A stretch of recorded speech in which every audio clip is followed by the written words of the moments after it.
നമസ്കാരം. വസ്തുത അറിയട്ടെ, വിവാദം അകലട്ടെ. ആലോചനയില്ലാതെ നടത്തുന്ന അഭിപ്രായ പ്രകടനങ്ങൾ അനാവശ്യ വിവാദങ്ങൾ ഉണ്ടാക്കും. എന്നാൽ ഉത്തരവാദപ്പെട്ട ഭരണാധികാരികളും ഉദ്യോഗസ്ഥരും അത് ചെയ്യരുത്.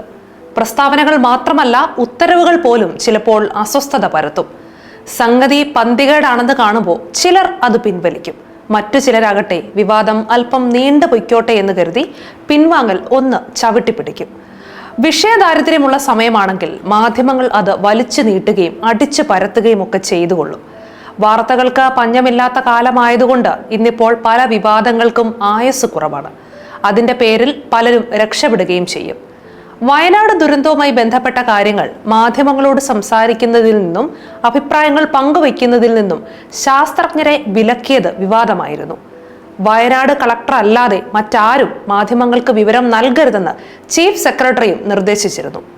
ശാസ്ത്ര സാങ്കേതിക സ്ഥാപനങ്ങൾ വയനാട്ടിലെത്തി പഠനം നടത്തുന്നത് വിലക്കിക്കൊണ്ട് ദുരന്ത നിവാരണ പ്രിൻസിപ്പൽ സെക്രട്ടറി അയച്ച കത്താണ് ഏറെ വിവാദമായത്. ഇക്കാര്യങ്ങൾ സമൂഹ മാധ്യമങ്ങളിൽ വൻ വിമർശനത്തിന് ഇടയാക്കിയതോടെ മുഖ്യമന്ത്രി തന്നെ ഇടപെട്ട് ഈ നിർദ്ദേശങ്ങളെല്ലാം റദ്ദാക്കി.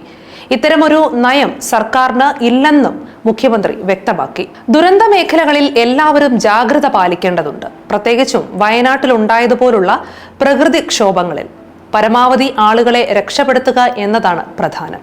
അതിന് സൈന്യവും ഇതര സുരക്ഷാ വിഭാഗങ്ങളും കഠിനാധ്വാനം നടത്തിവരികയാണ്. അത് നാം കണ്ടുകൊണ്ടിരിക്കുന്നു. രക്ഷാപ്രവർത്തനങ്ങൾക്ക് യാതൊരുവിധ തടസ്സവും ഉണ്ടാകാതെ നോക്കേണ്ടത് ഭരണകൂടത്തിന്റെ മാത്രമല്ല പൊതുസമൂഹത്തിന്റെയും കൂടി ബാധ്യതയാണ്. മാധ്യമങ്ങൾക്കും വലിയൊരു ഉത്തരവാദിത്തമുണ്ട്. വയനാട് ദുരന്തത്തിൽ കേരളത്തിലെ മാധ്യമങ്ങളെല്ലാം തന്നെ ആ ഉത്തരവാദിത്തം നിർവഹിച്ചു എന്ന് പറയാം. ഷീരൂരിൽ ഏറെ പഴികേട്ട മാധ്യമങ്ങൾ വയനാട്ടിൽ വളരെ ജാഗ്രത പുലർത്തിയിരുന്നു. ചെറിയ പിഴവുകൾ ഉണ്ടായിട്ടുണ്ടാവാം, എങ്കിലും രക്ഷാപ്രവർത്തനത്തെ ഒരു തരത്തിലും തടസ്സപ്പെടുത്താതിരിക്കാൻ എല്ലാവരും ശ്രദ്ധിച്ചു എന്ന് മാത്രമല്ല, ദുരന്തത്തിന്റെ ഗുരുതര അവസ്ഥയും രക്ഷാപ്രവർത്തനത്തിന്റെ സങ്കീർണതയുമൊക്കെ ലോകത്തിന് കാട്ടിക്കൊടുക്കാൻ മാധ്യമങ്ങൾ വലിയ പങ്ക് വഹിച്ചു. ഔദ്യോഗിക വിവരങ്ങളും വിദഗ്ധരുടെ അഭിപ്രായങ്ങളും ഒക്കെ മാധ്യമങ്ങൾക്ക് അനിവാര്യമാണ്.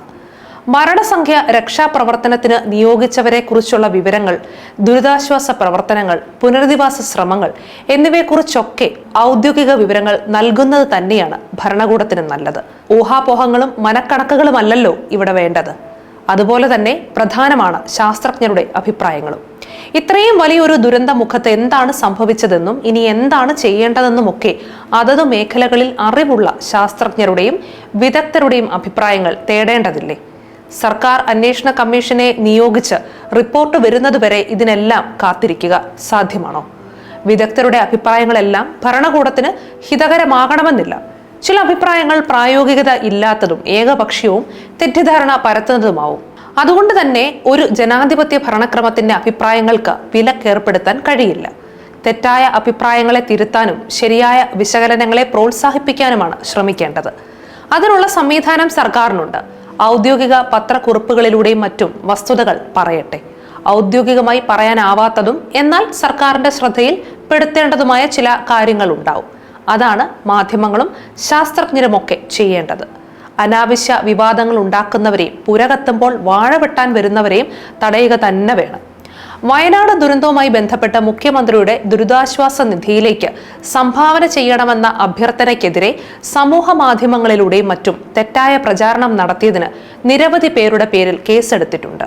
14 FIR രജിസ്റ്റർ ചെയ്തു. 200ഓളം സമൂഹ മാധ്യമ പോസ്റ്റുകൾ നീക്കം ചെയ്യാൻ നോട്ടീസും നൽകി. മുഖ്യമന്ത്രിയുടെ ദുരിതാശ്വാസ നിധിയെപ്പോലുള്ള ഔദ്യോഗിക സംവിധാനത്തിൽ എന്തെങ്കിലും പാകപ്പിഴയുണ്ടായാൽ അത് തുറന്നു കാട്ടാനാണ് ഇവിടെ നിയമസഭയും പ്രതിപക്ഷവും ഒക്കെയുള്ളത്. അവരാ ജോലി ചെയ്യണം. ശാസ്ത്രീയമായ ബോധ്യങ്ങളോടെ, സാമൂഹിക കാഴ്ചപ്പാടോടെ, സദുദ്ദേശത്തോടെ കാര്യങ്ങൾ വിലയിരുത്തിയാൽ പല വിവാദങ്ങളും ഒഴിവാക്കാനാവും. ഉത്തരവുകൾ ഉത്തരം മുട്ടിക്കുന്നതാവരുത്. നാടിന്റെ നന്മയും ജനങ്ങളുടെ സുരക്ഷയുമാണ് പ്രധാനം എന്ന കാര്യം ആരും മറക്കരുത്. നമസ്കാരം.